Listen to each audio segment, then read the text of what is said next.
Hi, this is Scott Wilkinson, host of Home Theater Geeks.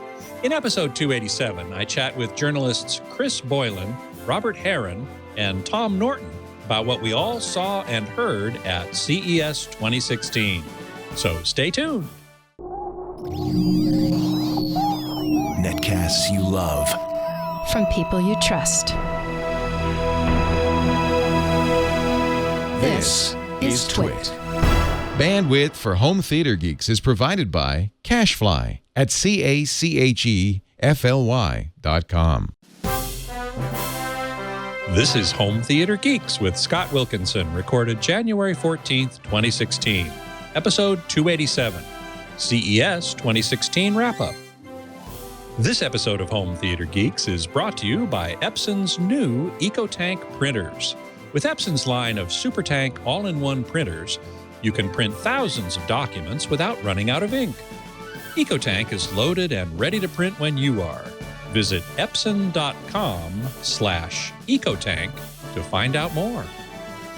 Hey there, Scott Wilkinson here, the Home Theater Geek and editor of avsforum.com. This week, I am proud to have three guest geeks on the show. First is Chris Boylan, editor of BigPictureBigSound.com. Chris, thanks for coming here. Thanks for being back with us. Thanks for having me, man. And next up, Robert Heron, editor of HeronFidelity.com. Robert, welcome back. Oh, thank you, Scott. Always a pleasure. Always a pleasure to have you here, too. And finally, another returning guest, very popular, Tom Norton, senior editor at Sound and Vision magazine and soundandvision.com. Hey, Tom. Hey, how you doing? Good, good. That was a nice royal wave. I like that. You like that? Yeah, huh? the royal wave. Yes, I like that, too. Now, we're coming at you from all over the country here. Chris is in the New York area, I guess, or New Jersey? New York. New York, okay, good. Yep. Tom's in Florida, and Robert's in the Bay Area. I'm in L.A., so it's the four corners of the U.S. coming at you all at once here. Those of you who are tuned in live at live.twit.tv or logged into the chat room at irc.twit.tv can post questions for us as we go, and we'll pass along as many as I can. Now, what we're going to be talking about today is what we all just experienced, CES, the Consumer Electronics Show 2016. And we all came back from Vegas way tired, but seriously full of information. Now, Leo Laporte has said on more than one occasion that it doesn't necessarily seem like CES is such a big deal anymore, except possibly in the realm of audio and video. And I would say that's absolutely true. I had way more, there was way more to cover than I could possibly do, and then the four of us even probably could possibly do. So I'm happy to do a little wrap up here of what we did see and what we did hear, because there was tons of it. I don't know about you guys, but I always stay till the very end. I know, Tom, you do too as well, right? Yep. How about you, Chris? Do you stick it out to the bitter end? I stay about as long as my money in the casinos lasts, which is a day or two normally. Yeah. No, I usually stay till close to the end. I left on Saturday morning this time. I felt like my head was full, like you said, and if I stayed any longer, it wasn't necessarily going to absorb any more than it had already. Exactly. And Robert, how about you? Did you stick around to the end, or did you cut out of it? No, actually, I took off Friday morning, but What? I see an advantage of sticking around at least till Saturday. That last day, the crowds would be so minimized at that point. It would make doing photography and other things a lot easier for sure. A lot easier, which is one reason I stick around till Saturday, is because, as you say, the crowds are a lot less, easier taking pictures. And I heard that there was likely going to be fewer people there this year. It sure didn't feel like that to me. No. Anybody else feel jam-packed and crowded everywhere? I did. Yeah, Well, I think they said that they were going to cap it at 177,000 this year, and I mean, it felt like that. I didn't count. Would have taken too long, but I think that it was pretty close to that. I mean, the one thing was a little better this year, I think, because there was Uber and Lyft. I think they were both allowed this year. The monorail was actually a little less crowded, so it was a little bit easier to get around. That's true. Yeah.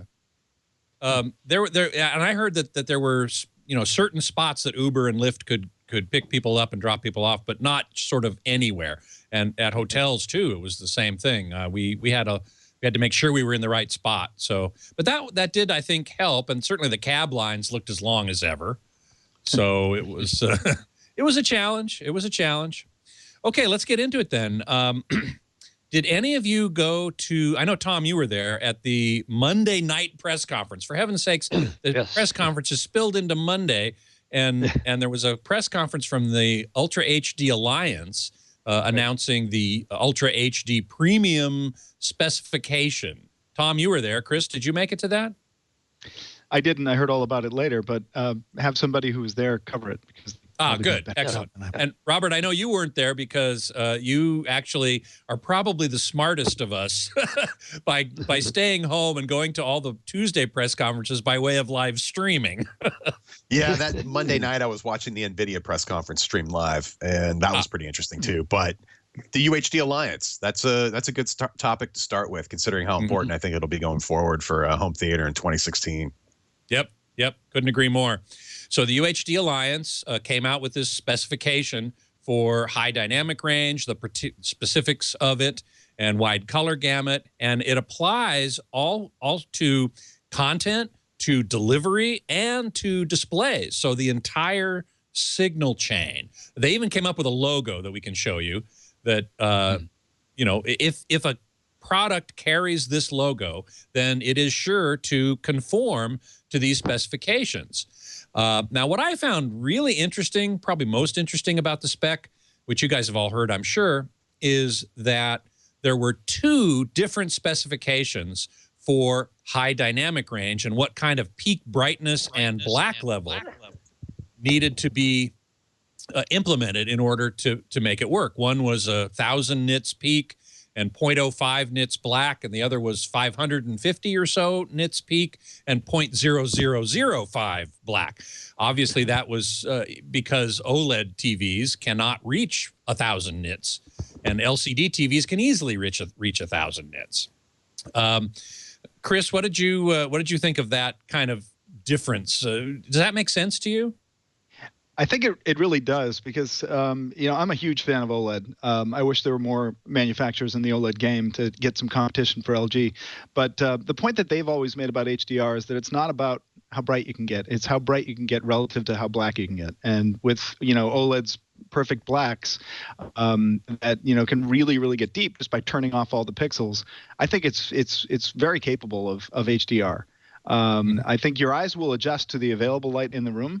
So if the black levels are super dark and, you know, your peak brightness is only about 550 or 600 nits, it's still going to give you the dynamic range you need to see, you know, that moon is like super bright on a black star background. So I think that plus the Dolby Vision being, you know, added to LG's OLED TVs, which is it's in itself a form of HDR, really gives a lot of credibility to OLED in the HDR game. Yeah, it sure does. And in fact, we're going to talk a lot about high dynamic range HDR TVs, which were everywhere at CES. Robert, you saw a bunch. LG OLEDs obviously were there. We have a picture of a couple of LG OLEDs, signature OLED. There's one from their press conference that I took. G6. The G6, yeah, what they call their signature series. And Chris, you took a picture. The next one, OLED Awards. Here's the G6 or Signature Series with all these awards from all these different outlets. I think it probably more or less was best of show in terms of flat panel displays. Robert, don't you think? I would say so for sure. It would be really nice to test some of the characteristics of the output on it. And of course we will eventually, but visually speaking, that was pretty damn good. I want to say, does that appear to be the 77-inch version? Because it might very well be. Is. Yeah. My biggest complaint for last year was the things that LG announced that never shipped, including their 77-inch OLED, the flexible OLED, anything to do with quantum dot LCD. There was a lot of tech they showed off last year that just never made it or never appeared. I took that picture. I think it was the 65, Robert, because it didn't seem. Of course, at CES you can't tell. You know, they got 170-inch TV and everything else just loses its scale. But I think it was the 65 there.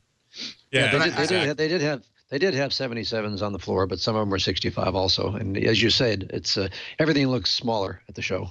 Yeah, because it's that gigantic hall there. But really, but you mentioned too, just with the UHD Alliance spec, this is to me the birth of 4K in the sense that we have a spec that the manufacturers and the content makers can use to focus on getting this image quality to us in various ways now, in addition to specific quality measures for the content itself and the mechanism for actually getting it on the display and for receiving that into our eyeballs. So taken together, it is really almost a great time to finally make the leap into 4K if you've been waiting and you're willing to put up with some super premium pricing, at least for this initial dozen or so panels that will be stamped with the UHD Alliance, or with the UHD Alliance's seal of approval, so to speak. Premium logo, yeah. Now, the only issue I see on that, and we'll get to this, is the different formats for UHD.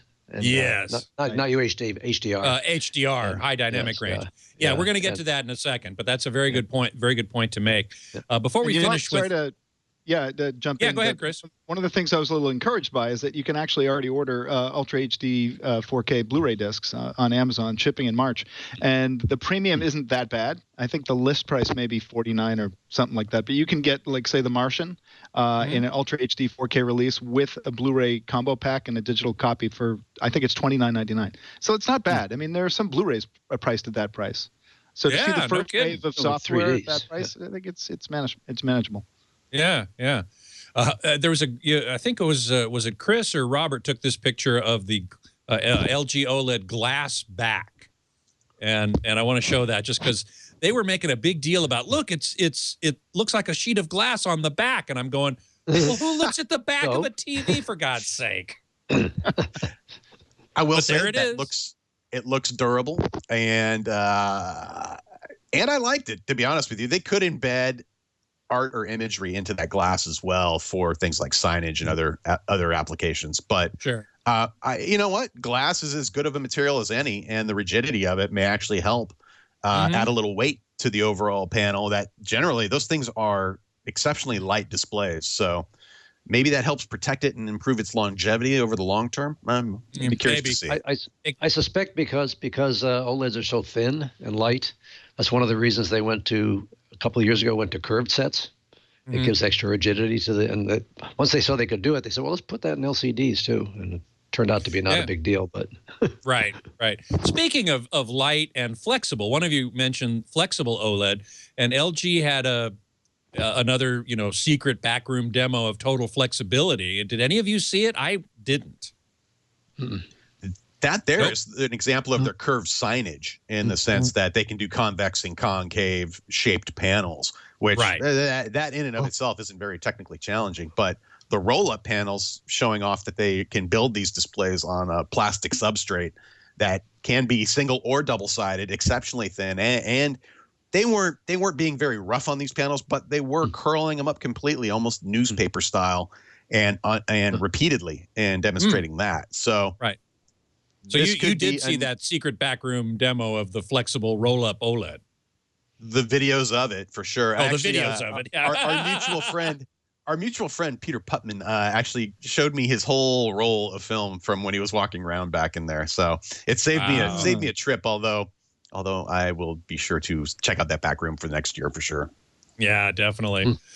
Now, Chris, I think you mentioned how you're hoping that other companies come in and give LG some competition. That might have been Robert. And Panasonic actually had an OLED there, which they had reintroduced first at IFA last fall, a European show. But they showed it here, and they were really cagey about whether or not it would ever come to the U.S. We have a picture of it to show. Yeah, Robert, who says that's a Panasonic panel?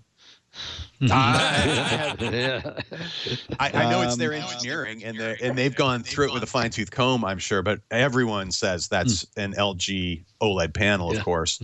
But those guys at Panasonic and with their Hollywood quality labs know a thing or two about video production and how to make imagery look right. So if anybody's fine-tuning an OLED panel with good results, I would assume that Panasonic's capable of it. But literally, that was one of the 2 TVs I saw on the show floor with their branding on it. And as Scott just mentioned, too, they gave no indication as to if or when that's going to appear here in the U.S. it seemed like more of a demo or a nice premium display to show off alongside of their ultra high definition Blu-ray player they had right next to that TV. So right, which we're going to get to.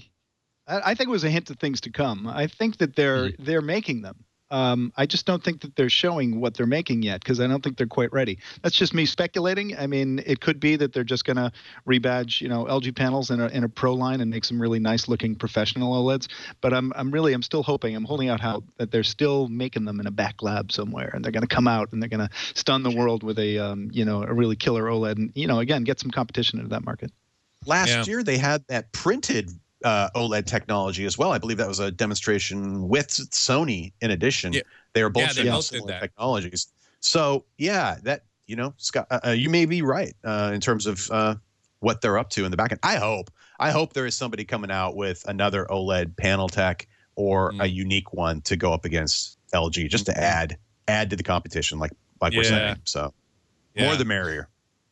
Web8846 in the chat room is asking, what was the HDR official spec that will support Dolby Vision and HDR10?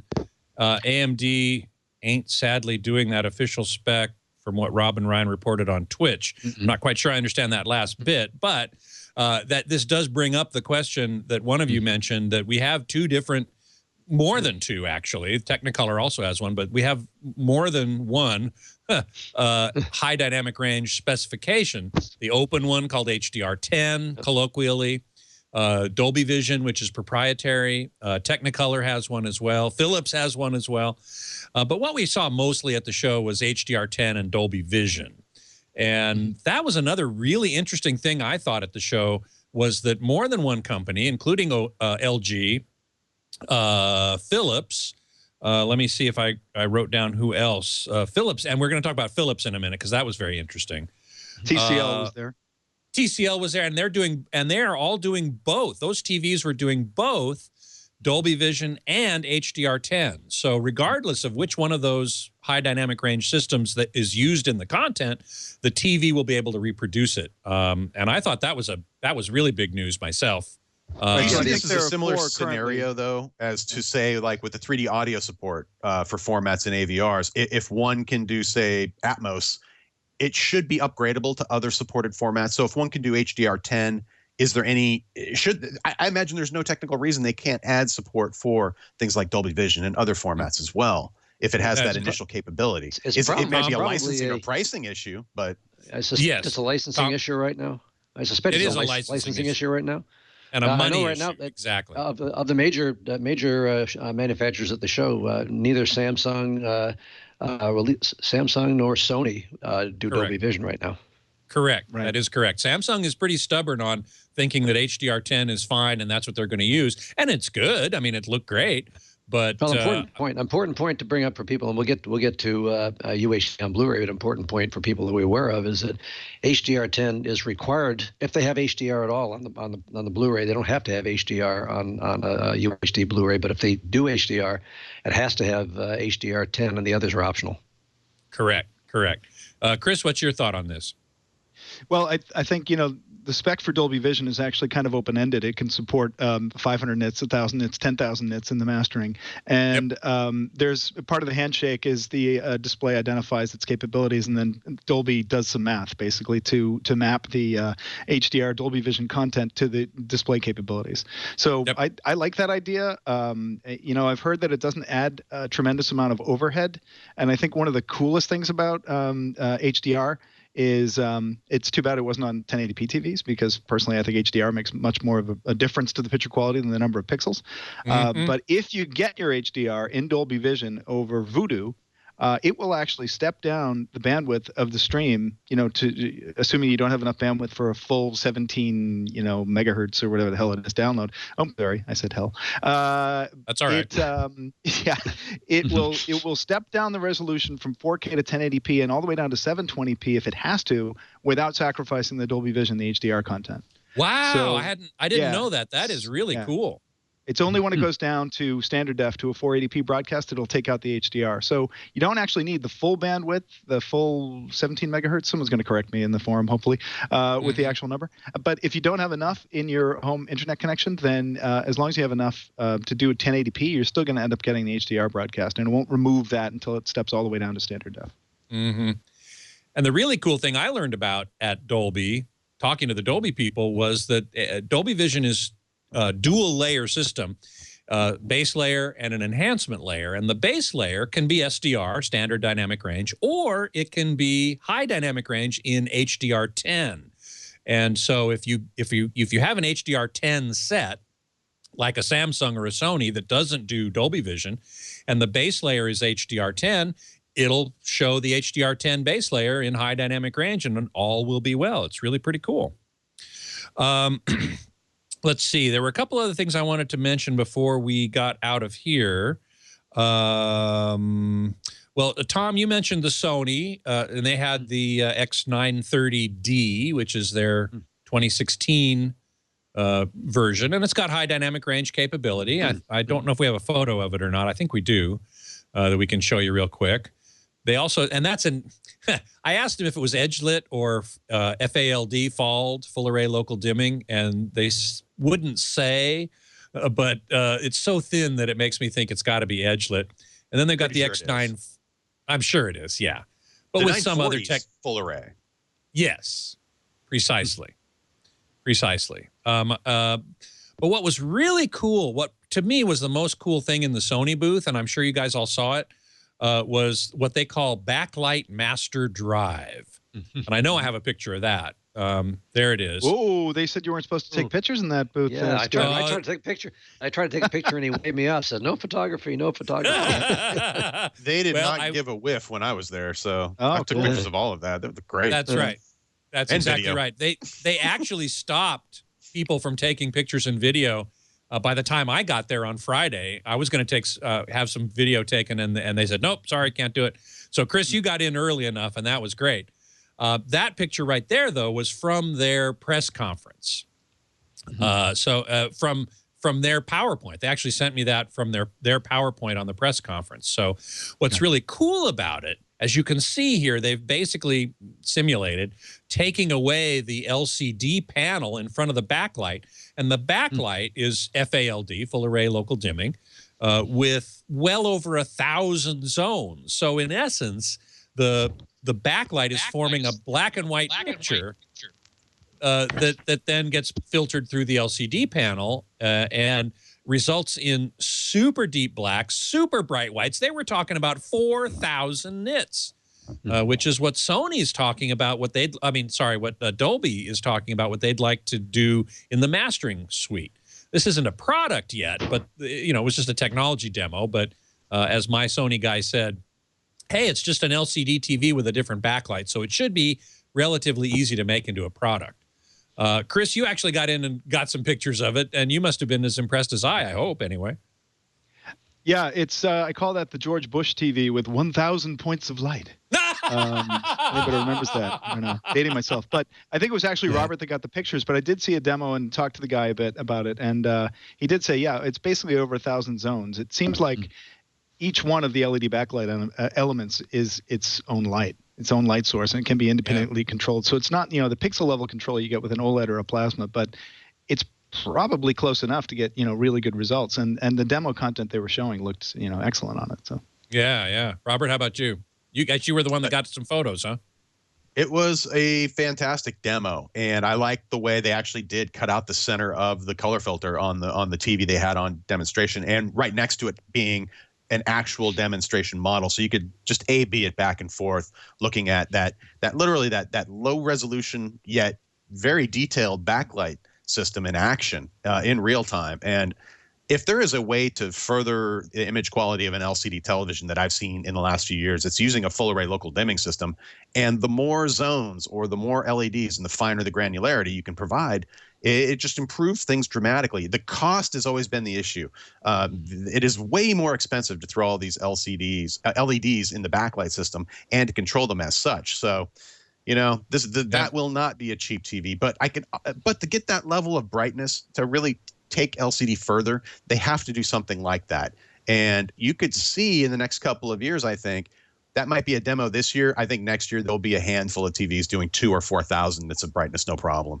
Mm-hmm. Which brings up the point of Dolby Vision, or rather of PQ, electro-optical transfer function, or EOTF, what used to be gamma. PQ is different than gamma, but it basically determines how the code values in the signal for brightness will be translated into how much light comes out of the display.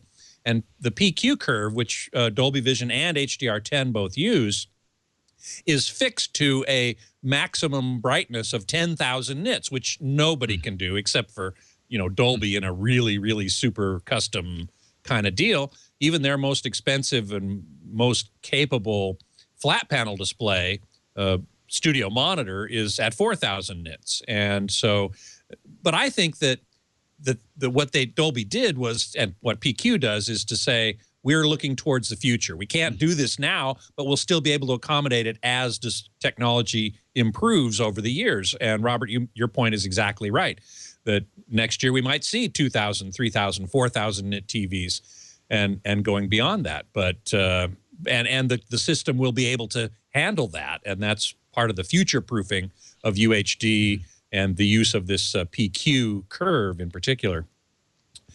And you brought up a valid point, though.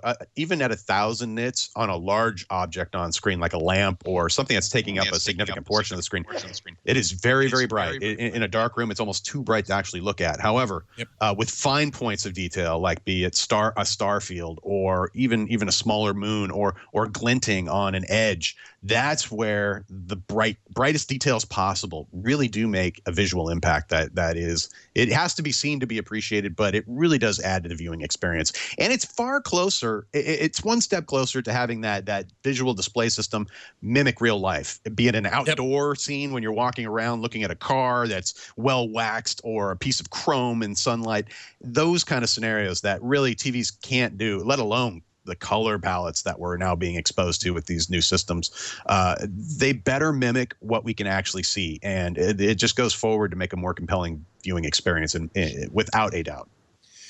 Tom, you have seen a lot in this HDR and wide color gamut, which, by the way, are pretty much together. Yep. They're important together. You must have gotten into the Samsung secret room, right?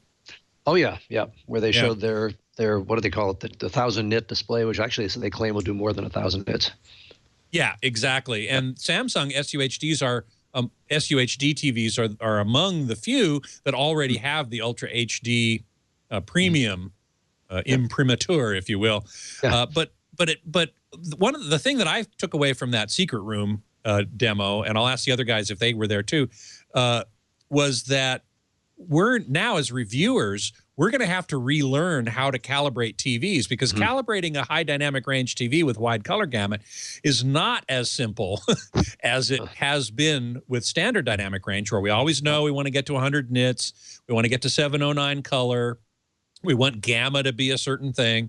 Now there are some more variables, and we're going to have to sort of relearn a few things, aren't we? Yes, it is. I made a comment somewhere at the show that now all this additional technology has added a lot more trap doors for both the manufacturer, the viewer, and the calibrator to fall through to get things wrong. Exactly. Chris, did you get into that room?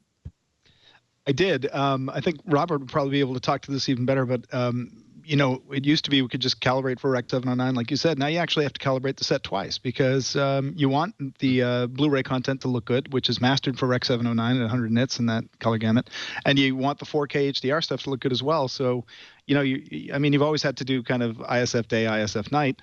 Now you've potentially have to do like 3 or 4 picture quality settings if you want the TV to be optimized for all the different kinds of content it can get. And we had a little bit of the same thing happen when we were transitioning from SD to HD, but it didn't seem like it was as big a change there. Now we're really getting into as big. Yeah, we're getting into a much it's opening up a pretty big can of worms. And not only us, but the software guys and the hardware guys with the sensors and the calibration software have to accommodate this. And I think they're doing a pretty good job. Like CalMan is anticipating this and coming up with new test patterns and new methodologies to be able to calibrate 4K sets with HDR. But it's tough. Yeah, I made a philosophical point. We could go off the track too much on this, but basically, I have some reservations on full HDR for movies. Why is that? In that, in many respects, it's a lot like high frame rate. If you follow me, it changes the looks of movies past what we're used to seeing from movies.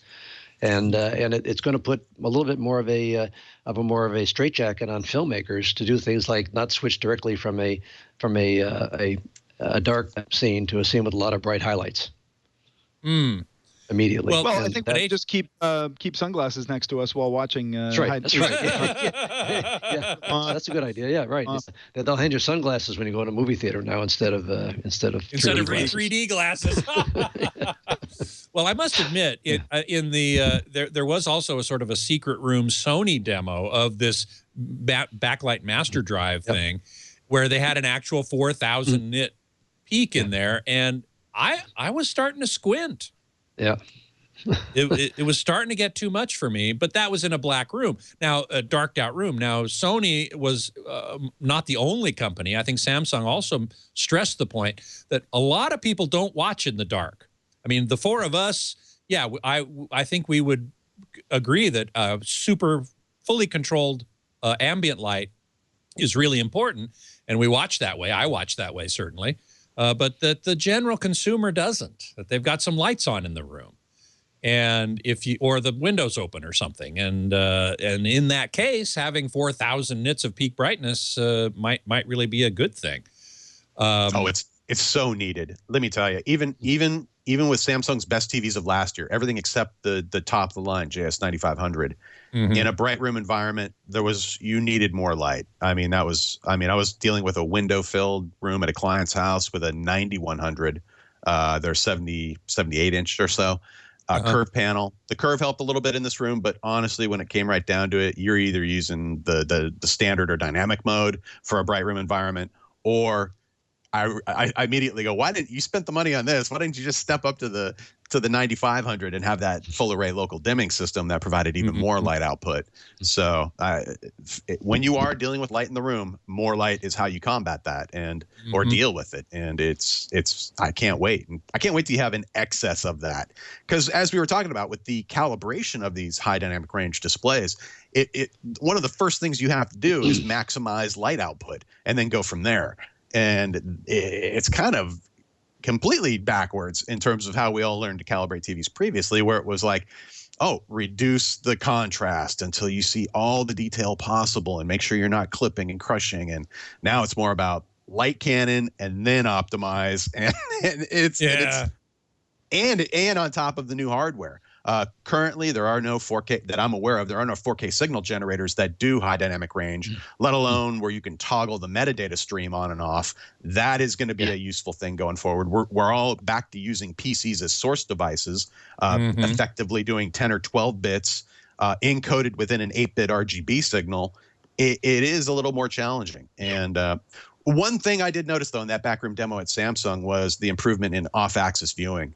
Like when you had the bright white, not trailers, but the credits rolling at the end of a scene. When you got off axis, the haloing and just the general degradation of picture quality at off axis viewing angles really improved. They did I just want to say that was one thing that really jumped out at me in the demo we saw there. So Robert and I were in there at the same time, and they had 2015 and 2016 panels stacked, and it's, I wouldn't say night and day, but it was a very noticeable difference in the off angle viewing. Not only as Robert said, the lack of haloing, but also the color saturation and the color accuracy held up a little bit better when you started going off axis. So kudos to Samsung. It's funny, I didn't even notice that. I didn't even pay much attention to the off-axis when I was in there, but I'm very glad to hear you say that. I thought that was kind of a given with LCD TVs. You're always going to have off-axis problems. They still do, I suppose, but it's better. Still do. But it's better. Yeah, that's great. Yeah. But that actually, That relates to brightness. I've seen the same thing. If you go into a video store where they have a wall full of TVs all set to torch mode, yeah, you get off axis and it doesn't turn as dim as it does when you're properly calibrated set. Well, that's interesting. I hadn't noticed that either. I'll have to, next time I go into Best Buy, I'll have to check that out. That's very good.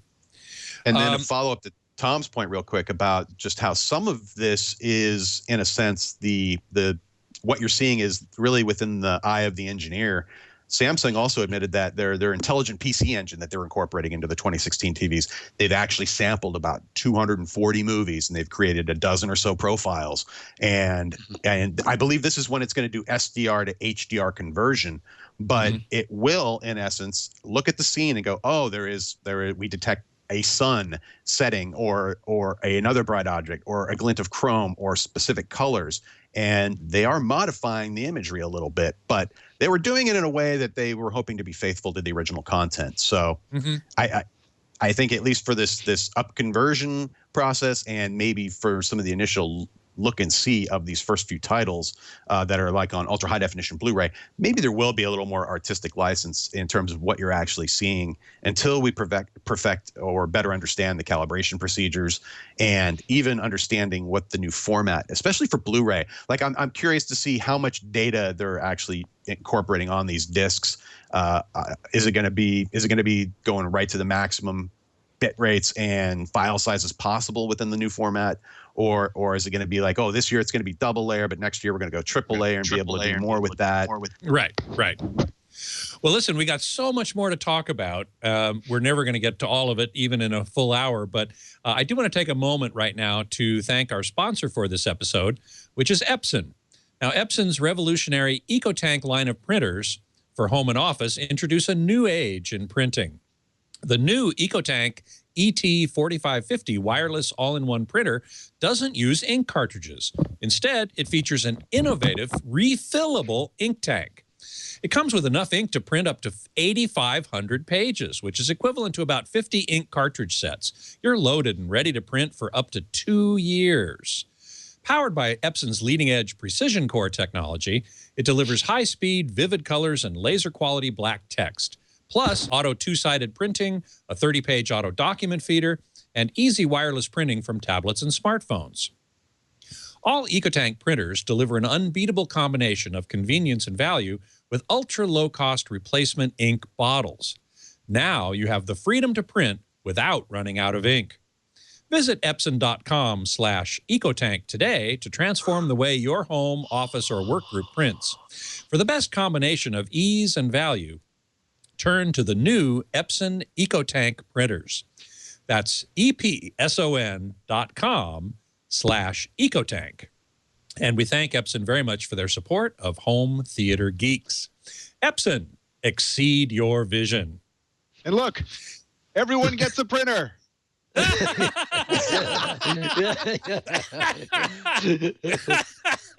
Just kidding. Not everyone gets a printer. Just me. Not everyone gets a printer. Is that an EcoTank? Did you get an EcoTank? It's the exact one they were just talking about. Wow. What do you mean me, white man?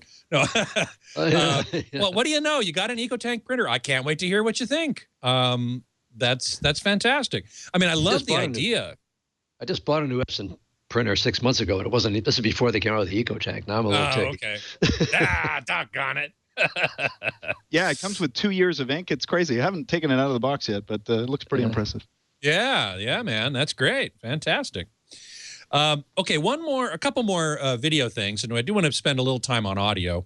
But the other thing that I found very interesting was how pervasive quantum dot technology was in the show. On a bunch of TVs, we're now using this technology. I took some pictures I want to show everybody in the NanoSys room of the Westgate Hotel next to the convention center. This is a company that's providing quantum dot technology to a variety of companies. Here is, this guy had a super cool, you guys are going to love this, a super cool handheld portable light spectrum analyzer. And so what you're seeing right now is the spectrum of this little white LED flashlight. And the one we just saw before, let's put that one back up again, is the spectrum of this white film that you see down there, which is actually a quantum dot film on top of a blue LED, sort of a tablet LED thing. If we take a look at the one called, panel, you can see that the quantum dot film sort of slipped halfway in, and you can see that the LEDs in this panel are blue, and when you stick this quantum dot film in there, it becomes white, because the quantum dots in that film are red and green only. And there's also a picture of the vials of red and green, which are being illuminated by this blue LED. And that red and green, by the way, is Rec 2020 red and green. The blue is not Rec 2020 blue, but the red and green are. And so I found that to be very, very interesting. Now, Hisense had quantum dots. We have a picture of the Hisense. They call it ULED 3.0. Sharp had the N9000. TCL had it. Philips had it. And there were, a bunch of companies that had quantum dot. There's the TCL Q UHD, Q meaning quantum dot. And there is the Hisense, I believe, if I'm not mistaken. Yep. And the Philips is in there, and the Sharp N9000 is also in there with quantum dots, and they weren't the only ones. So tell us, there's the Philips. Can you believe it? Philips, the Philips brand is back in business. Not only does that thing use quantum dots in a full array backlit LCD panel, but it also is Dolby Vision and HDR10 for, I think it was on the order of $2,700. Does it have Ambilight? I hope not. I think it has Ambilight. Oh, I might man, be you're the only person who loves Ambilight. Robert, do you love Ambilight, really?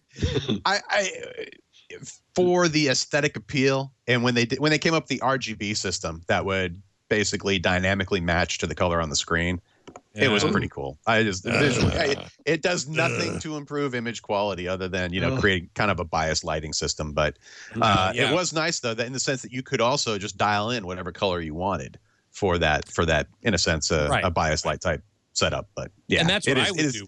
Gimmicky, kind of course, but but you liked it. Okay, still. all right. But quantum dot technology is here to stay, and I couldn't take a picture of it or anything, but when I met with Nanosys at the show in their suite, I asked about emissive quantum dot technology, where the quantum dots themselves are electron stimulated, and the president of the company goes to his bag and pulled out a device and sets it on the table, presses a button, and it just starts glowing blue. He goes, there you go. He goes, you can't take a picture of it, and we'll probably have a prototype display before year's end. But instead of stimulating the quantum dot particles with blue light, they stimulate them directly with electrons, and then you'd have red, blue, and green quantum dot crystals that would then be emitting light, and that would compete directly with something like OLED. And it would be, in the case of quantum dot, it would be inorganic compared to the organic materials currently used in OLED, supposedly or hopefully providing very good longevity for a display made of that material. So that's kind of what I'm excited about. The time frame would be later this year for a prototype display. I'm guessing probably a couple years till something's good enough to put it side by side with a modern OLED panel and to give you that wow factor. But that is what I want to see come next. Wow, well, can they make them small enough for 8 million pixels? Oh, easily. Without a doubt. Without a doubt, because those spheres, the quantum dots themselves, are on the order of 2 to 10 nanometers in diameter. So one of the issues last year was the physical size of the quantum dot particles, the crystals themselves. They had to get rid of cadmium in order to be environmentally friendly. And when they did that initially, it caused a dramatic reduction in particle size to the point where they were almost unwieldily small. And one of the things they've come through for this year and recently with the chemistry is to be able to get the size back up a little bit for each individual particle. For the different the size of the particle determines the emitted light when you're shining a blue light on the particle. Slightly larger skewed toward red, slightly smaller skewed toward blue, and they are precisely controllable based upon that physical size. And so it's important to be able to not only manufacture and control the size of that particle, but to also be able to keep them separated or to manufacture them consistently consistently to get the colors you're trying to achieve. Right, exactly. Wow, that's big news. I didn't meet with the president. I met with somebody else at Nanosys, and he didn't mention that to me. So I'm really glad he did to you, and we got to talk about it a little bit on the show. Chris, did you get into the Nanosys room? No, I didn't. But didn't Samsung have nanocrystals in their TV as well? They did they're last year. Nanosys crystals still. They are. Yeah. Nanosys has in fact licensed their technology to Samsung since 2010. Now, what was interesting to me was that last year they called them nanocrystals. Yeah. This year they threw in the towel and said, okay, we're going to call them quantum dots like everybody else. And I was glad to see that. They also stressed that they were cadmium free, as Robert mentioned earlier, which is a much better thing to do for the environment. But quantum dots were everywhere, and I thought that was really very interesting. Now, they do let you get closer to this mythical BT 2020 color gamut, which is what the Ultra HD premium spec calls for, what a lot of specs call for, but there are very few TVs, if any. I don't think there are any TVs currently that can reach it, that can reproduce it. Not yet. That's also a beauty of having a color palette that's far exceeds what current TVs can do. It's, in a sense, future-proof for a while. Exactly. These TVs will take that color space they're given, the Rec 2020 within the new ultra high def Blu-ray standard, and map it down to what they can do. And this gives them, in a sense, things are far more future proof than they were even a year ago. So this is a much better time for what we're looking at on the display side. So if you bought a 4K TV last year, you're pretty much out of luck.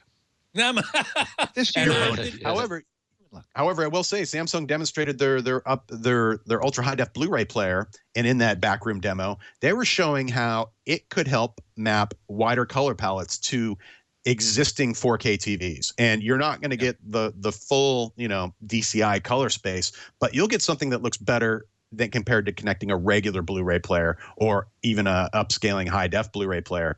It will provide more color information for displays that can take advantage of it. So exactly. I'm hoping that helps bridge or improve the viewing experience for people who've already made the investment.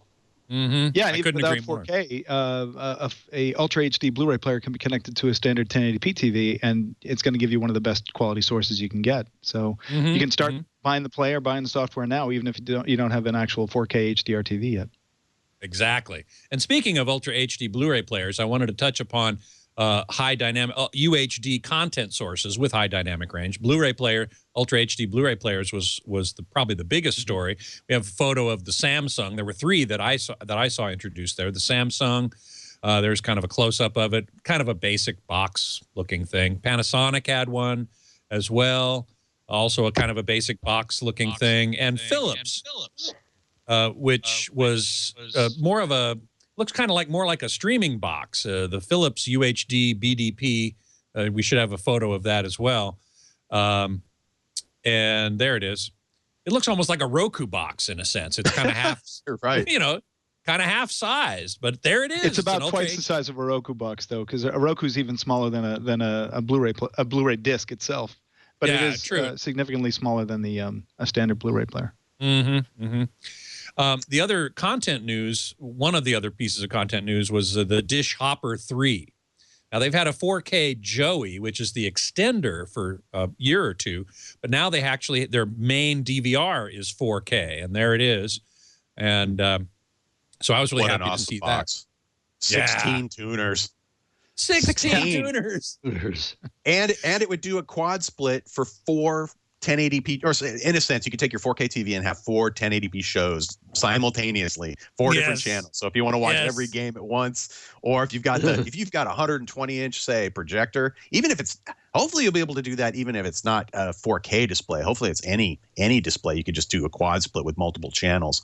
Because that's, for whatever reason, I get asked a lot about things like, I want to do picture-in-picture with 2 HDMI sources or something to that effect. And there aren't any TVs that allow you to do that. And I know it would cost probably $1 to implement, but that's $1 they don't want to spend. So this is kind of neat. If you're a Dish fan, you can have a single box in the home now with more tuners than you probably need, but it's also 4K ready, and it will stream. You'll be able to basically streaming to the smaller Joey boxes that are scattered throughout the home over your home network without requiring everyone to have their own individual hard drive. And that could really simplify a setup for a large family or a busy family with the TV setup. Oh yeah, oh yeah. In fact, I think it'll support up to 6 different Joeys extenders around the house. When you combine that with the hopper, you can have 7 different TVs showing different stuff at the same time. The other cool thing from Dish that I thought was interesting was the Hopper Go or Hopper to Go. I forget the name of it now. Damn. Which is this little tiny thing. You can see it in that photo, actually. Little tiny box. It's a 64 gigabyte there. It's on the left-hand side. It's a little tiny thing. You fit in the palm of your hand. 64 gigabytes of memory. You can download stuff from the DVR into this little box and then take it with you as you go someplace where you might not have internet access or satellite access, you know, if you're on vacation or something.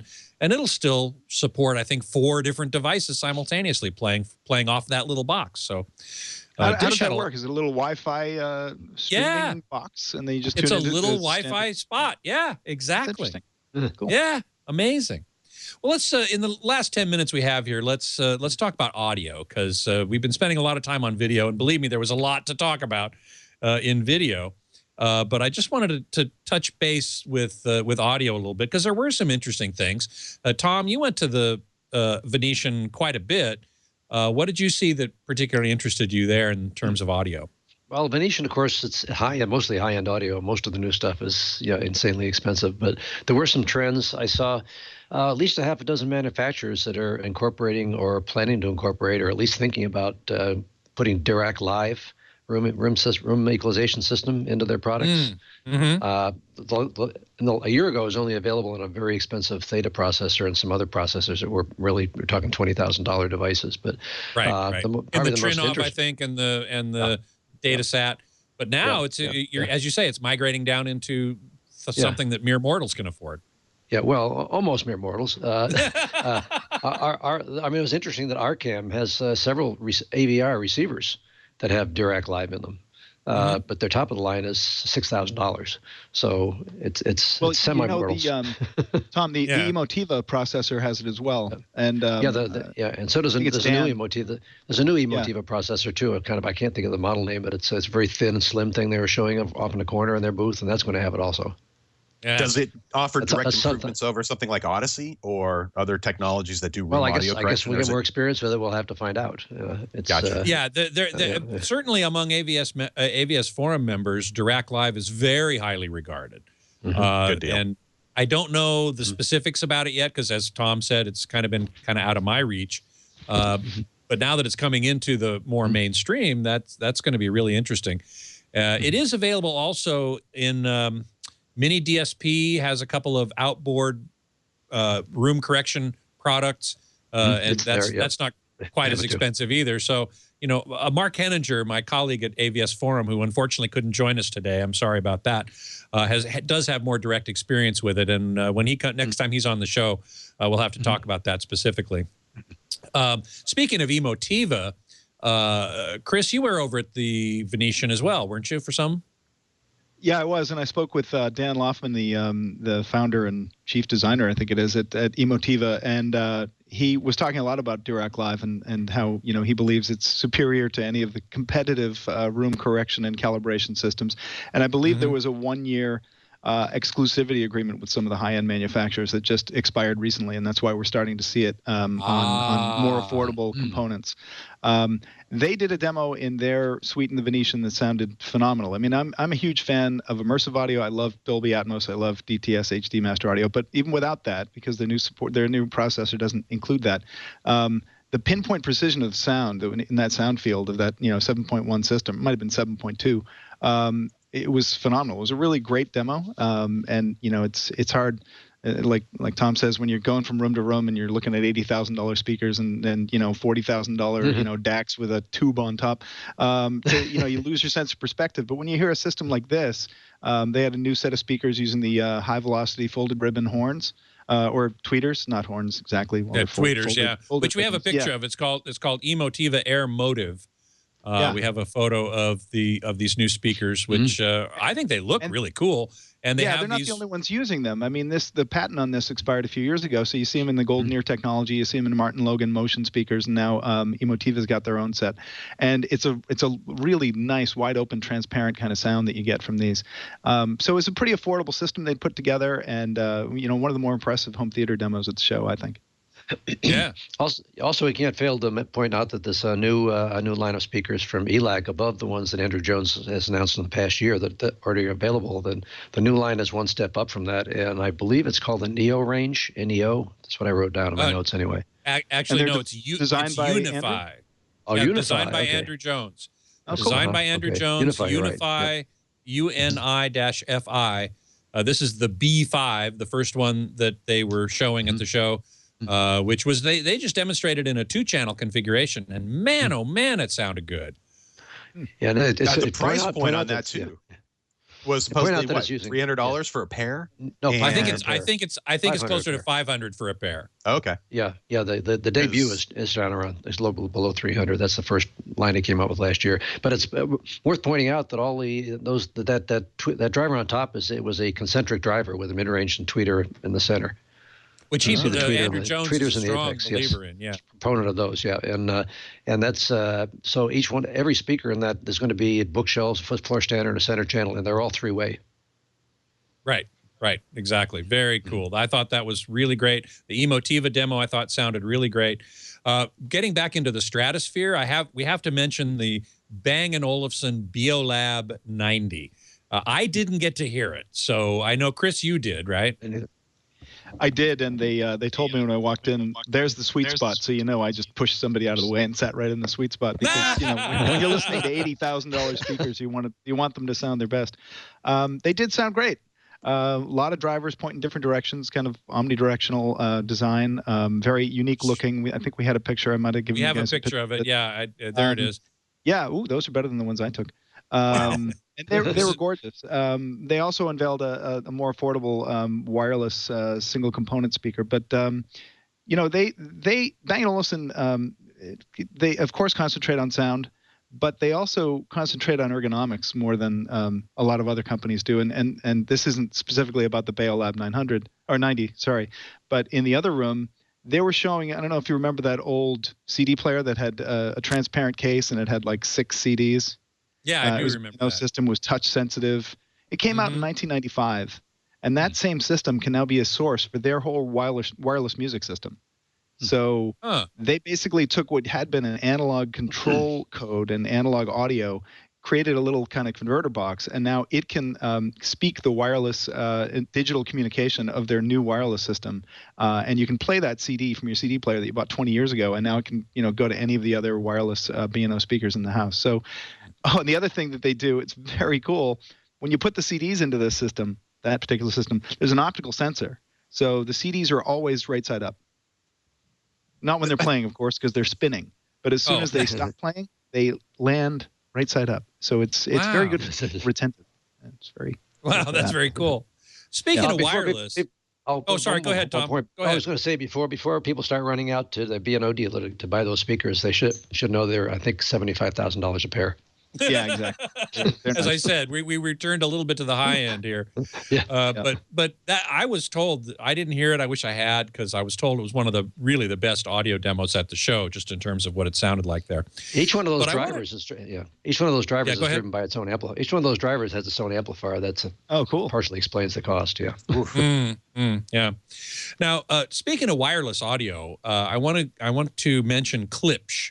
And Robert, you were in the central hall the whole time. You didn't get over to the Venetian, but But Klipsch was demonstrating their wireless home theater system. There's a picture of it in the central hall. They introduced it last year, but it wasn't active. So this is based on the WISA technology. So correct. In a sense, an open standard, but delivering lossless performance to wireless plug-in speakers. And I have no complaints about any of the things I just said. So if I can have Klipsch quality sound with fewer wires, which seems to be one thing a lot of people like to eliminate. I don't mind running wires, but I know a lot of people want to keep it clean looking, or they're dealing with existing installation where they can't or won't run wires everywhere. That just it looks and sounds great, and the performance is right. it's still kind of a premium option. Klipsch really doesn't make garbage or super value products, but it's nice to see that. And it's nice to see an open standard like WISA being used that will incorporate with other products that play nice with that standard as well. So exactly. Yeah, actually, Bang & Olufsen uses the WISA standard for their wireless system as well. But I actually just like the slogan, pissing off the neighbors. I mean, who doesn't like to do that? Pissing off the neighbors. The rest of the slogan, which was in a different color and you could hardly see it, was pissing off the neighbors for 70 years. Oh. I just thought that was great. The other thing, and now, Robert, you mentioned that it was, still not cheap, and that's true, but they had a 5.2 system there, 2 subwoofers, I think, and a 5-point main speaker array, which they're selling as a package for $5,100. That's not, I mean, it's a lot of money, but it's not in the stratosphere, and you don't need an AVR. No, and most people I know willing to spend that kind of money for audio products. And granted, we were just talking about $70,000 for a pair. Here it is for a whole kit. But the wireless technology now is to a point where you're not sacrificing performance. And that's really what the big deal was before. Oh, be it FM transmitters or any other kind of technology, there was always something missing. And this really seems to have gotten around all of the complaints I would have had about doing anything wirelessly within the home theater environment, let alone maybe some video delivery. But even that, it's just, I think this is going to be a really interesting thing. I didn't catch if any AVR manufacturers are going to integrate this year, but I could see that being either an add-on module or something else that wouldn't be too hard to integrate into an existing product. Yeah, I agree. And the Klipsch system. We can't fail to mention. Before we run out of time, we can't fail to mention that both Yamaha and Samsung had Atmos soundbars. Ah, yes, we must mention those. And in fact, somebody in the chat room asked about that as well. I have a picture of the Yamaha Atmos soundbar, which I forget which of you supplied it, but I think it was Chris, maybe. Yeah, let's take a look. Yeah, let's take a look and see if we can see the Yamaha Atmos soundbar, which I heard in the Dolby suite or ballroom at the Wynn. Yeah. And there it is. Basically, it's a very sophisticated soundbar. Gives you 5.1 plus 5.1.2, I think, Dolby Atmos, with 2 channels of overhead sound, using beam steering and other techniques to make the sound feel like it's coming all around you. Yamaha's got tons of experience doing that. They've been doing it for a decade or more in terms of simulating a surround sound. What'd you guys think of it? Robert, did you get into the Dolby room over at the Wynn? Not there, but I did preview Samsung's soundbar as well in their room right off their floor, and that sounded great. It was that first day of the show where it was standing room only everywhere, and one of the people with me in the tour was kind of losing their stuff about how crowded everything was, and I'm like, it's the first day of the show. Stop complaining. Shut up and listen. It is what it is. Yeah, exactly. Yeah, it's the beast on that first day. So. Yeah, and the Samsung.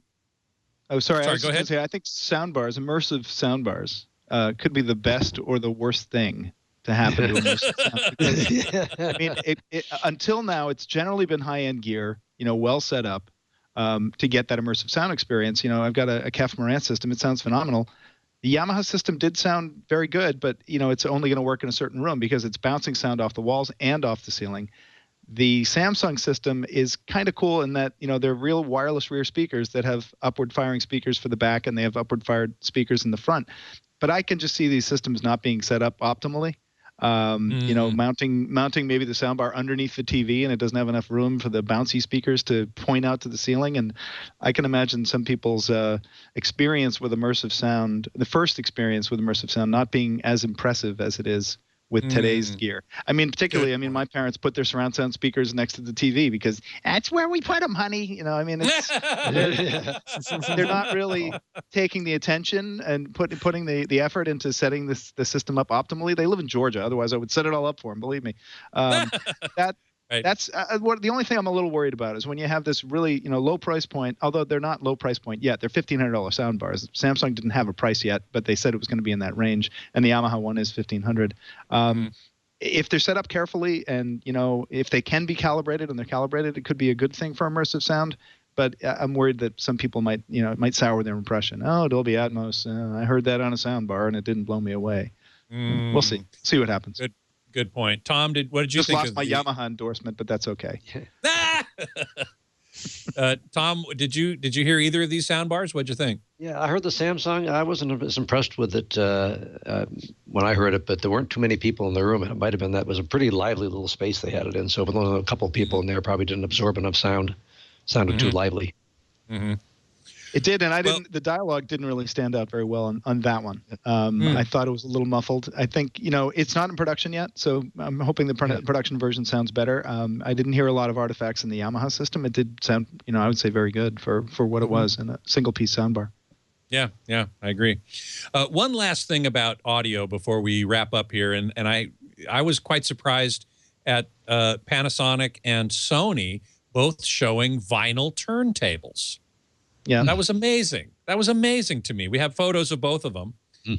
There's the Panasonic. Sorry, that's the Sony. That's the Sony. Are you sure? Okay, yeah, I know. You're right. There's the Panasonic. There's the Panasonic. And what was interesting about the Sony, and I don't remember whether the Panasonic did this as well. It actually can rip the audio from the vinyl to high-res audio. So Scott, I mentioned this to you before. I was lucky enough to go to the launch of Techniques at the IFA show in Berlin about a year and a half ago, and they came out with a great, really high-end suite of high-res audio products.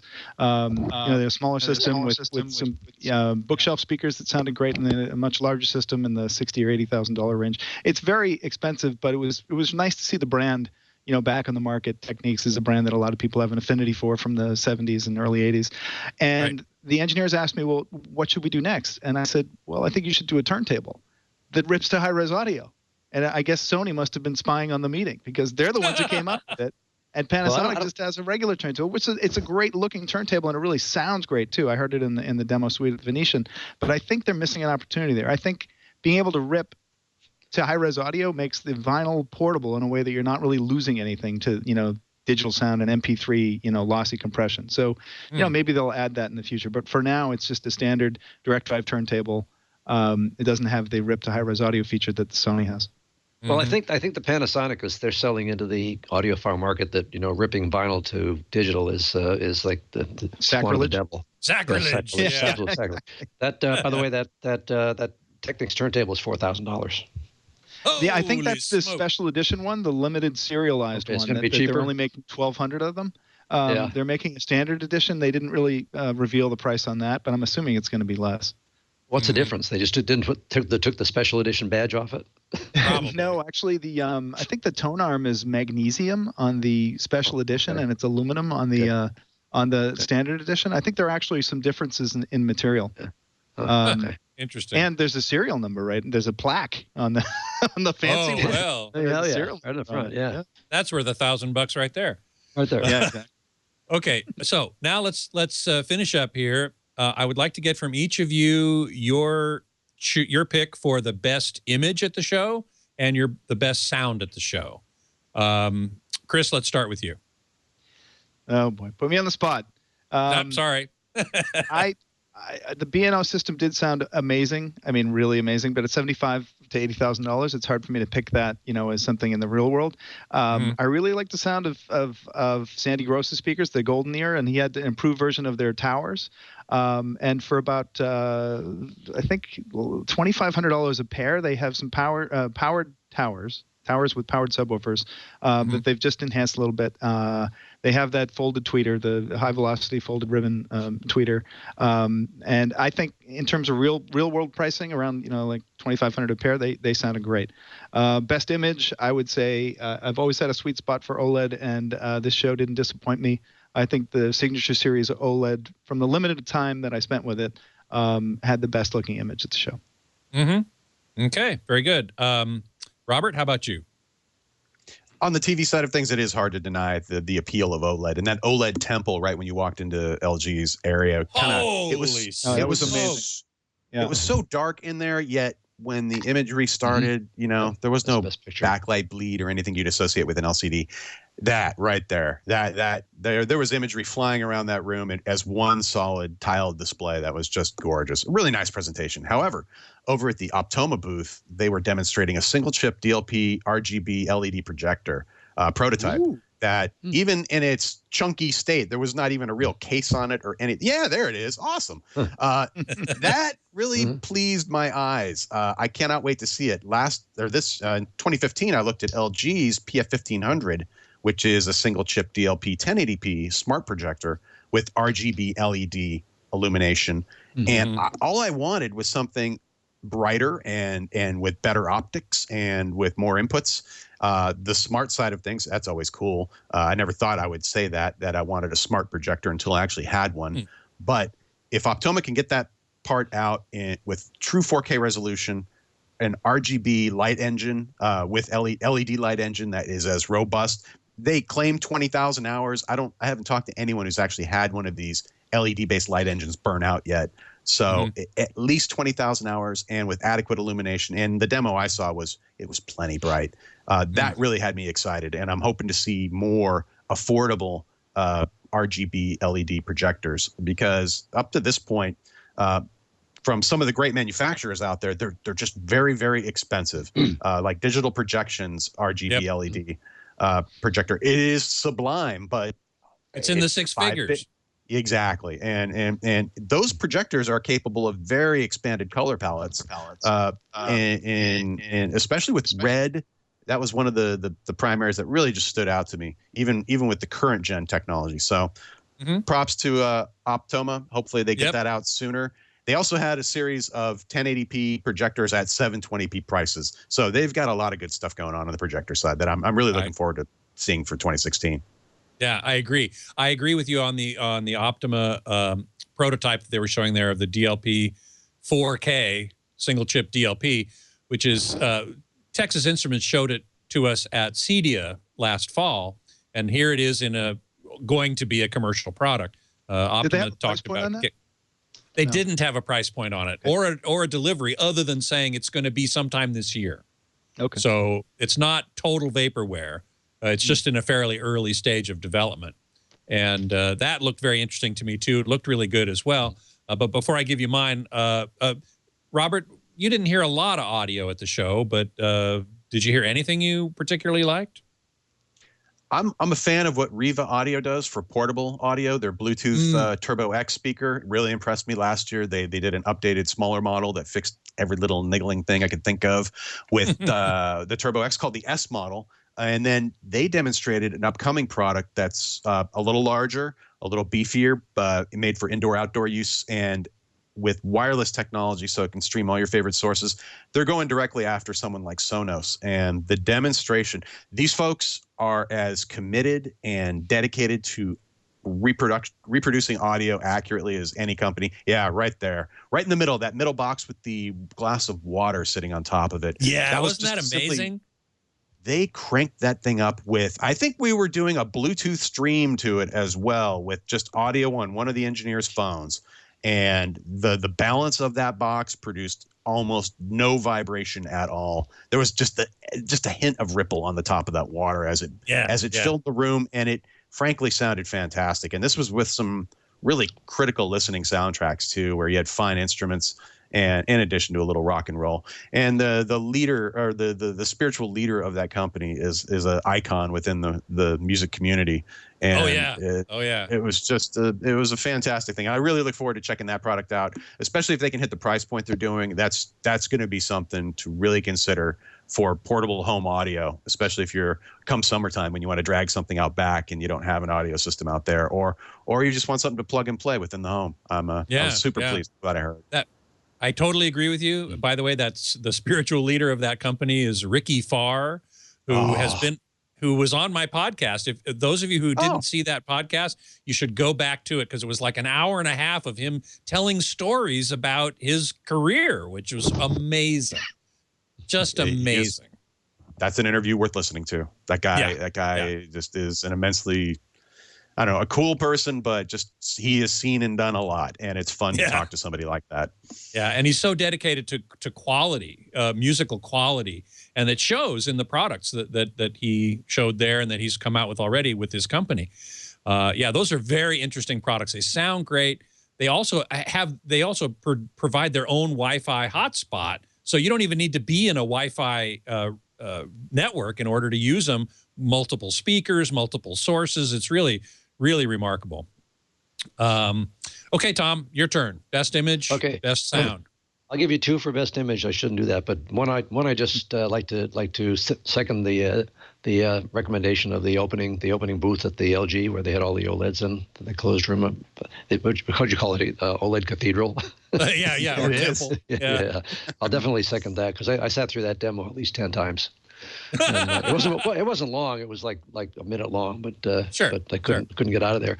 And on the more practical side, the Wolf Cinema projectors over at the Venetian Hotel, they were showing their new top of the line, which is based on a JVC OLED chassis, and they had an upward processor with it. And it was not OLED, DILA. DILA, right. What am I thinking? OLED, okay. DILA. OLED on the brain. I'm waiting for an OLED projector. That's right. I'm not sure how they're going to do that, but yeah, it was a pretty amazing picture on that one. On the audio side, I would say probably the Amplifier Technologies had a surround sound booth set up, which had pretty phenomenal sound. I thought they had a very small video monitor, which was barely adequate, but I thought it was a great sounding booth. Mm-hmm. Well, I'll chime in with mine. I would agree that the LG OLEDs certainly won my vote for best image at the show from a flat panel, and I'd have to say that the Wolf Cinema, also in the Venetian, Tom, you mentioned it, probably was the best projected image I saw. I certainly liked the Optima image, and I was super happy that they're developing that new 4K DLP technology. But I thought the Wolf Cinema, which was in a very totally light controlled room as opposed to the Optima, and the Sony 5000 was in the Sony booth, but neither of them had total light control, so that was a bit of a problem. But the Wolf Cinema just looked great, and the OLED, of course, looked fantastic as well. In terms of sound, I didn't hear as much as some at all, but one of the best sounds I heard was in the light harmonic room, where in the sort of it was a suite at the Venetian, and in the second sort of room of the suite, there was a new company called Stark that has a completely new line of speakers and amplifiers, pure Class A amplifiers at 400 watts per channel. Wow. That sounded phenomenal. I mean, it just sounded great. Now this is again in the stratosphere, but it really sounded amazing. And I'm in fact, the CTO of that company, who designed not only the speakers but the amps as well, is going to be on this very show in February. I don't know exactly when yet. We're still working on that, but I'm going to have him on the show to talk about that technology, because it was really impressive, very impressive. Other sounds that I really loved were the Emotiva, the ELAC speakers. They were all just great. I didn't hear the B&O. I wish I had, but I didn't. But I'm sure that would have been right up there as well. Okay, we're well over time here, but man, there was so much to talk about, and CES for us was no slouch. It was definitely worth being there and worth seeing everything and filling our heads so full they were about to explode. And now we're back, and now we got a year's worth of writing to do. So I want to thank Chris Boylan from BigPictureBigSound.com. Thank you, Chris. Thank you, Scott. And Robert Heron from HeronFidelity.com. Robert, thanks so much for being here. My pleasure. Anytime. You bet. And Tom Norton from Sound and Vision and SoundandVision.com. Thanks for being here, even though you brought back a little bit of the CES crud. Yeah, sure did. Thank you so much. Thank you so much for powering through that. So that's where you can find all those guys, and I do recommend that you go check them out. I, of course, am always at avsforum.com. You can email me at scott@twit.tv, and you can follow me on Twitter at htgeekscott and at avsforum. You can always find previous episodes of Home Theater Geeks right here at twit.tv/HTG and on our YouTube channel, youtube.com/twit Home Theater Geeks. Next week, my guest geek is scheduled to be Brian Markwalter. He's the Senior Vice President of Research and Standards at the Consumer Technology Association, which used to be known as the Consumer Electronics Association, and that is the organization that puts on CES. And he's going to be talking about that organization's new TV standards, particularly for high dynamic range. So I'm really looking forward to talking about that from the consumer point of view rather than from the content creation point of view. So I do hope you will join me for that, because it should be great. Until then, geek out.